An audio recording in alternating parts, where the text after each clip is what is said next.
the celebration of National Coming Out Day in October and the different things that happen around it, particularly in the same week. Time for Outlook and the GLBTQA community in general to create that support network for people and let people know that there are other students on campus going through the same issues as them, and there are people out there that want to help them and are there. Encourage them to live authentic and honest lives. We support you, we will accept you, you can be who you are, you can be open with that, you can be comfortable with that, and there's no shame in it. It's a very important part of campus life.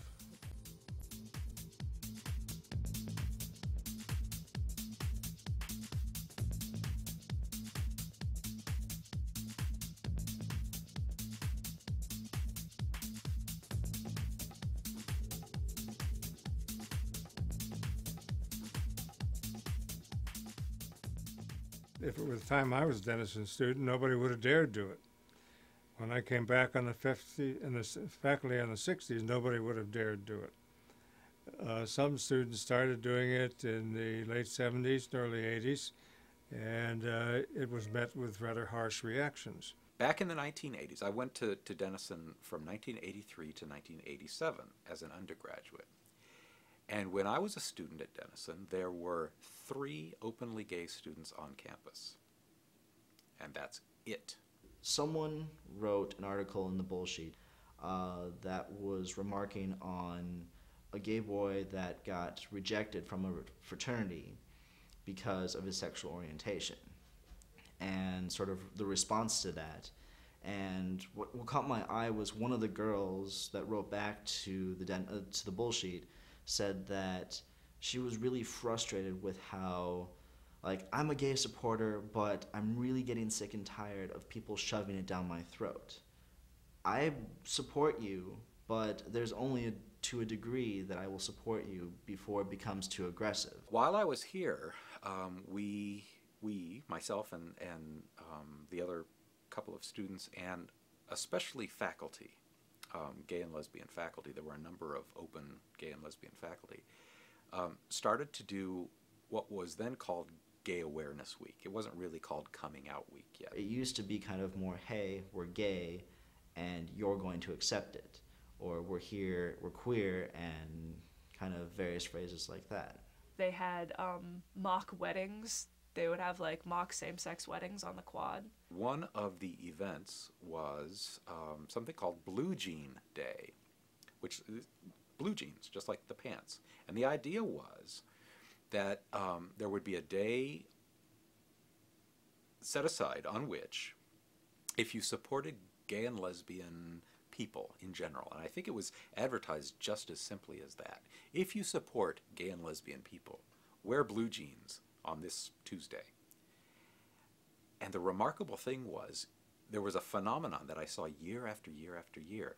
There were people who would be wearing blue jeans in the morning who had either didn't know or had forgotten that that day was Blue Jean Day, and they would actually go back to their dorms and change into khakis or some other kind of pants. 1974, actually, he wasn't openly gay, but that was the first DCGA president to, after graduating from Denison, came out as an openly gay man. And while he was president of DCGA, he actually did a lot to kind of create the beginnings of what eventually would be gay legislation, or pro-gay legislation, and really support for other LGBT members on campus that were afraid to come out back then.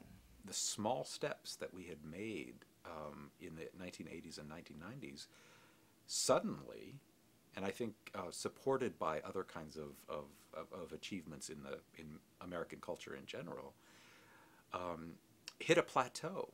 And I didn't know, all of a sudden, I didn't know all of the gay students on campus anymore. And that was remarkable to me. Up to that point, I had always known them all, because they had always known each other and had to work to strive for these kinds of goals. Today is, I think, it's just one more event, as it should be. Really has become a mainstream part of this campus.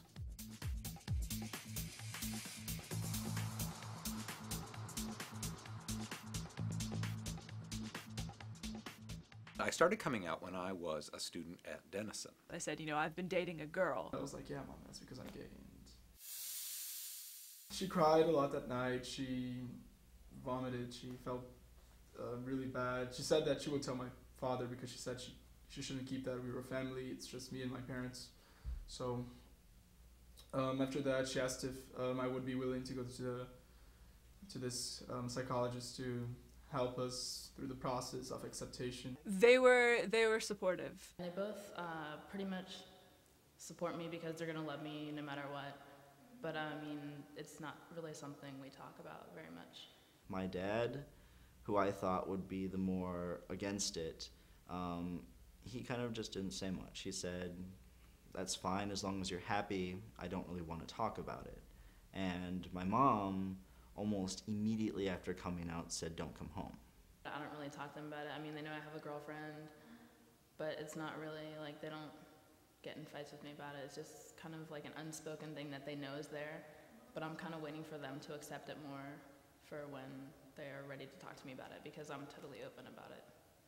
Things have worked out, and I was actually never officially kicked out of the house. I have a gay son. I have a son who's 21 who's openly gay, and I refuse to accept that there's anything wrong with his being gay. I refuse to act in any way as if there's something abnormal or yucky about this. This is that idea is an idea that we have inherited historically, but it creates a terrible barrier for people, and so I believe that we're responsible to help take that barrier down.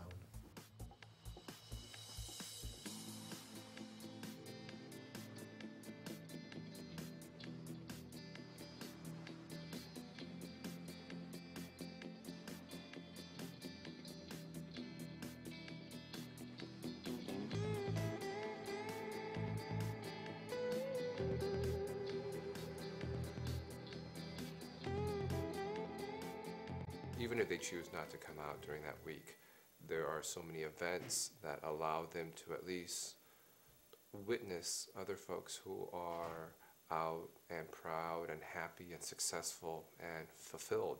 So for those who are wrestling with the issue, they may feel that if they were to come out, they would lose everything, but it's nice to see examples that that's not the case. I think for many students it's very important and very helpful. I do think that it's possible for a student who is uncertain of their sexuality to feel pressured to say things during coming out week that they might not be ready to say publicly. I don't think it's directed to the people who are in the closet because they're still too afraid, and I don't think they're prepared to express themselves in such a big like party, in a big situation where everybody's gonna know. They prefer to come out to specific kind of people and to keep it small, They don't want to go around campus or around the city or world telling people who they are, that they're gay. And but I do think that it's necessary because I think it raises awareness and acceptance. I think one of the really good things about Coming Out Week is that it helps raise awareness on campus. Like, these are things that are hurtful. Please don't do this. These are ways that we can support the homosexuals on campus. So I think that's a positive thing. I knew what was going on, and actually back then I avoided all the events I could. But I think even just knowing that those existed on campus, seeing the chalkings, and sort of knowing that people were there and people were doing things that were pro-gay, not discriminatory against people. It was a good thing to see, and also kind of a welcoming feeling, and actually sort of made it a little bit easier for me in the end to come out. I think it's more about gay and lesbian and transgender and whatnot visibility than it is actually saying everybody come out because you come out when you're ready, and that's what I've always believed in. So I just think it's more about the whole cause and issues out there, and just letting people know that there's gay people here and they exist, and it's not just a made-up thing.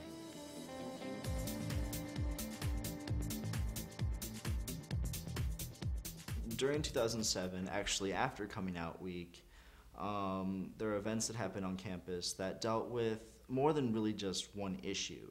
It's a complex and long story. That ended in race issues, but was piled on sexist, remarks and issues against the LGBT community as well. There were a few incidents, not only dealing with sort of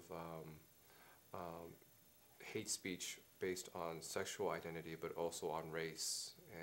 And so there were doors and walls and things like that that were vandalized.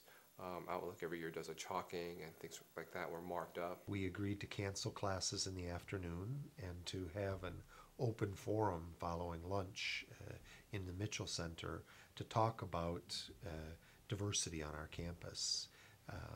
And that event was scheduled for 2 hours. It lasted for 9 hours, I believe. Many homosexuals used that opportunity to say that they were also attacked by other people. The part of the story that's often not told is that the real beginning of this narrative is about 2 weeks earlier, in late October, when several Denison students claimed that they had been harassed. These were gay and lesbian students, alleged that they had been harassed and that the administration had not responded to this harassment. There was one student in the freshman dorm that had his room completely, pretty much desecrated. Like it was vandalized, and all this graphic stuff was drawn and written in horrible phrases. They drew like really sexually explicit pictures on things, and in big words, in big letters, they wrote "faggot" on his door. Really, actually, the sad part was he wasn't even gay. Even though the guy was straight, that sends a very clear homophobic message that any person that would walk by that door would know they're not welcome. You know what I mean? And security actually refused to call it a hate crime because the resident was straight. This came about on a weekend in October when the GLBAA, the Gay, Lesbian, Bisexual Alumni Association, holds a special set of events for gay, lesbian, bisexual, transgendered students on campus. Many alumni come back. There is a dinner at the college townhouse, and there's a breakfast on Saturday morning. And actually, these allegations about harassment and the lack of response to the harassment was made at the breakfast on Saturday morning. Outlook had some serious issues with that because, like I said, the fact that that word was so, emblazoned on his door, it was there. I personally felt, and Outlook as a group really felt, that that was a hate crime. It was sending a very clear message of, we don't want you here. The president and Dale Noble, the vice president of student affairs, Sam Thios, and I made a statement to the campus that we rejected harassment of gay, lesbian, bisexual, and transgendered students, and that we would not tolerate that. A group was put together to investigate the allegations.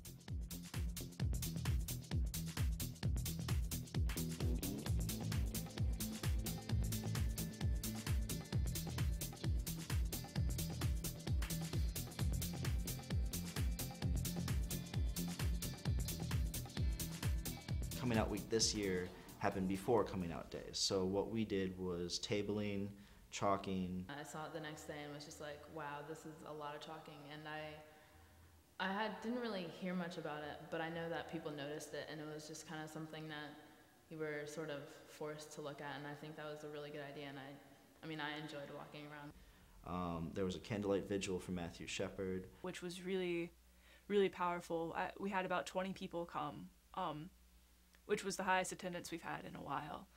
And there was even a hug off homophobia that was done at the flagpole. Hug and say no to homophobia. It's really not much of a big deal. So it's just very, hey, we're there. I thought it was very impressive, especially the way it was covered in Denisonian, and that people were openly physically embracing each other and making other positive statements about their being here and having a right to be respected. The level of acceptance that is existing on Denison's campus. I mean, to see that we can chalk the entire campus with pro-gay remarks, with rainbow flags and everything like that, and not have people mark them up, not have people wash them away, says a lot, because there are places that if you try and do that, immediately either you'll be penalized for vandalizing campus, or people will graffiti it or erase it. So I think that's definitely a welcoming sign to see that that is accepted and people actually look at it, think about it. It's really supportive. The faculty in particular is extremely supportive. All this year I've been getting emails from professors saying, you know, I want to be involved in Outlook. What are you guys doing? I want to help you out. We have a really strong alumni network, actually, that comes every homecoming weekend, and we do a breakfast with them and a dinner with them, and so we're really tight with them, and they are always contacting me about what can we do, how can we help you out, what do you need from us. We don't accept harassment of gay, lesbian, bisexual, and transgender students on our campus. I'm very glad that Denison's so receptive. I think that is that helps a lot. You feel more secure in a way. I think the school's been very supportive. I guess this is probably the safest place I've been. I definitely feel that Denison is a safe place. That's been an important transition, that people understand and know that you can be of a different sexuality than heterosexuality, and that Denison is for you.